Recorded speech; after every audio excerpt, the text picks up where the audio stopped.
It's finally happened. Elon Musk and Donald Trump have broken up, and it is nasty.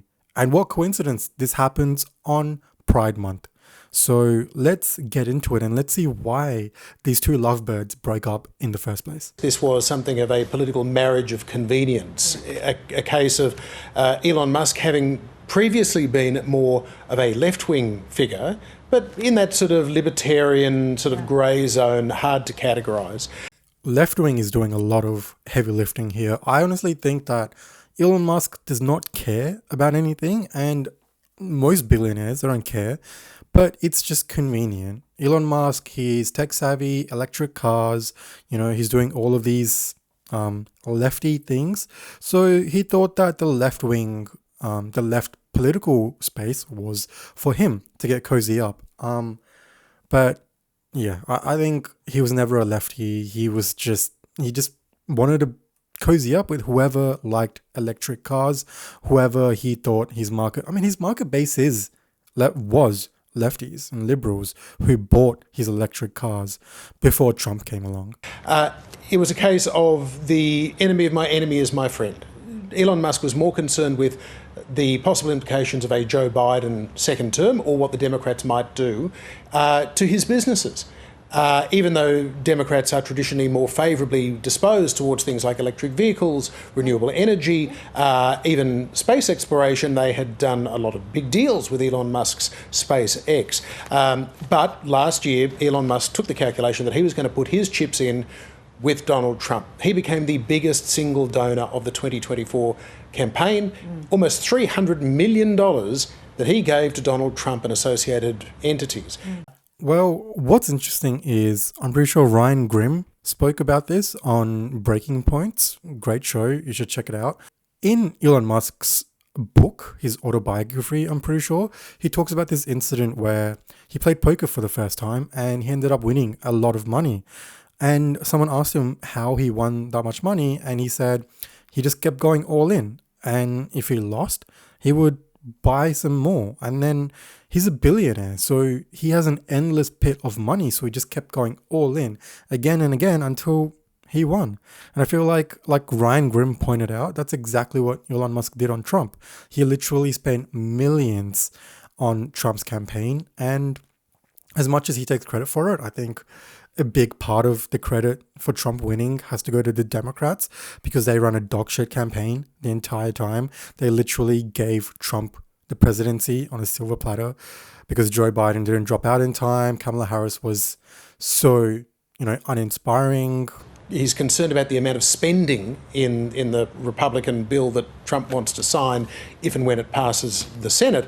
But at the same time, Elon Musk is really unhappy that government subsidies for electric vehicles, which have seen sales of Tesla be very solid in the United States for the last 5 years, that they're being stripped away by this bill. They're not being continued. So Elon Musk is against spending unless it is on him. That is the best part about this breakup. The fact that that's why Elon Musk is angry. That is the core reason why the breakup happened, because Elon Musk was personally affected by Trump's policies. It's not like he cares about the general well-being of America or the fact that, they're cutting Social Security, they're cutting Medicare. He doesn't care about that. He cares that they're taking away subsidies for electric vehicles, which everyone knew was going to happen in the first place. The backstory for this is the fact that Trump and a lot of Republicans thought that Elon Musk was going to come in and he was going to find a lot of wasted government spending. He was going to cut a lot of money, save a lot of money for the government, so that when they do pass this, tax cut, this bill, the greatest beautiful bill or whatever he calls it, is literally just a tax cut for the wealthy and the rich. And they thought that Elon Musk would cut so many programs that by the time they rammed this bill through, that, there would be money cut in other places to fund this bill. But the fact that Doge was completely useless, they didn't even manage to cut, barely a percentage of the amount of cost this bill is going to get. That's why there's a lot of resentment towards Elon Musk from the Republicans because he was just useless. Doge was useless. Yeah. So there's hypocrisy here. But of course, on Donald Trump's part, he's now suggesting that Elon Musk has gone crazy. And as we saw, Elon Musk is now suggesting that Donald Trump, I mean, he effectively is saying, by saying that he is in those Epstein files, Jeffrey Epstein, a convicted sex trafficker and pedophile, that Donald Trump is in those files, and the way that he framed it, it wasn't just, oh, there's a passing reference, he was at a party at Mar-a-Lago, the two went on a plane or two. He's suggesting criminality. He's also saying that Trump should be impeached and replaced by Vice President J.D. Vance. This is going nuclear. The question is, once cooler heads prevail, if they possibly do they step back from the brink, or is this open warfare? If it's open warfare, Fausia, this could be massively damaging to the Republican Party. This is the tweet. This tweet right here. Sir Donald Trump is in the Epstein files.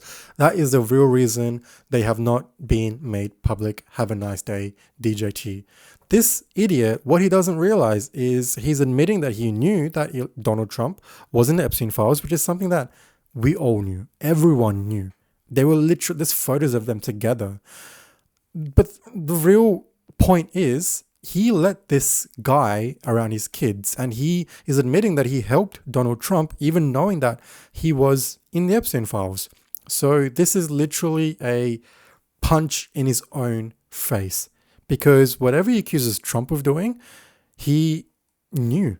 He knew the entire time, and he did not care until it was politically convenient to go against Trump, and that's when he's bringing everything out. Like, he let Trump near his kids. If you claim someone was in the Epstein files and you let them near your kids, what the hell? You don't care.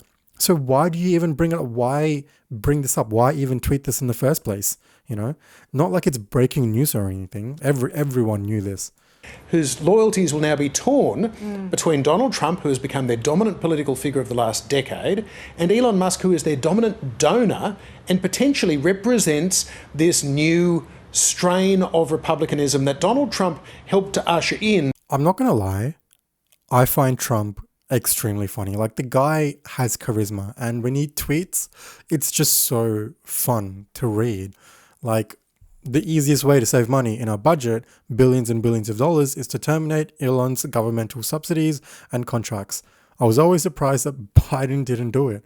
I'm also surprised that Biden didn't do it. I mean, I'm not against the subsidy in the first place. If you're subsidizing more people to buy electric cars, I think that's a great thing. I think we should have more subsidies in Australia to buy electric cars, but just the way Trump types and the way he jabs back at Elon, I feel like, you know, in this divorce, if I had to pick, I'm picking Donald Trump. Just because he's more entertaining. If I had to pick, if you had a gun to my head and you told me to pick between Elon Musk and Trump, I would pick Trump any day of the week. But Elon Musk taps in as much to the old sort of anti-tax Tea Party movement of the 2010s as he does to Trumpism. And Elon Musk is now talking about starting a new political party. So this could snowball quite dramatically with political as well as economic implications. Okay, so I wanted to ask you about that. You know, we usually see it's the Republicans versus the Democrats in US elections. What is the possibility of a third party coming in? And also, what impact is this going to have on the midterms next year? Well, the big question with the midterms is, are Republicans now going to get cold feet? Because this big tax bill that they want to pass, which also involves things that Donald Trump promised last year, like no taxes on tips or overtime, they're very popular with working class Americans.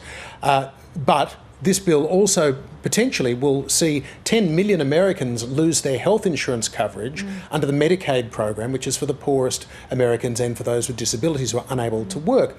Now, a lot of those, there are 70 million Medicaid recipients in the United States. Donald Trump has appealed to that white working class base that used to be the Democratic Party. But those people, a lot of them are on Medicaid. They're going to keep continuing to be pro-Trump until they realize that, oh shit, my funding has been cut. Oh shit, like my social security has been cut. You know, like a lot of people who rely on these government programs, it's crazy to me, which is why it's so frustrating that Trump won, because He literally ran on this. He literally ran that he was going to cut all of these programs, and people who rely on these programs still voted for him. And I'm not blaming Trump for this. I'm blaming the Democrats because they had so much ammo to work with, yet they fumbled the ball incredibly hard. And there's other issues as well, like Gaza and all of that, funding Israel. But in terms of attacking Trump, they had so much ammo and they completely fumbled the ball. Both sides have been doing this for years. America has got a debt problem. It is not sustainable at current levels. The question is, what do you do about it? Do you cut taxes under this mythical idea back to Reaganism that if you make the rich people richer, it'll trickle down to everybody else? Or do you say, well, we need to shrink the size of government, we can keep taxes low, but we need to moderate our spending, stop the growth in things like Medicare and Medicaid and Social Security. So this is a debate that has been around for a long, long time, but we haven't had the world's most powerful man and the world's richest man in direct conflict over a whole lot of ideological turf. Trump has all the power in the world right now. Elon Musk, his only trump card, literally trump card, was Trump. Because he went all in on Trump, and, you know, like as long as he was on Trump's good side, he could do no wrong. But now that even Trump doesn't like him, Trump could easily, you know, like remove him from the country, deport him, or, you know, cancel all subsidies, which I'm pretty sure that he announced that he was going to do. Cancel all subsidies, cancel all the government partnerships with SpaceX, with Tesla, or everything, and completely destroy Elon Musk. Elon Musk has no leverage at the moment. His only leverage is gone. So it's going to be interesting how it turns out. Is Elon Musk going to get deported? That would be pretty funny. Elon Musk getting deported after he spent, you know, what, like months or years demonizing immigrants, you know, demonizing social programs, demonizing welfare programs. If he gets deported, if he gets termed an illegal alien and gets deported, that is the end of Elon Musk. I mean, Tesla, SpaceX will probably continue with someone else heading it in America, but Elon Musk getting deported would be such a chef's kiss finish to this breakup.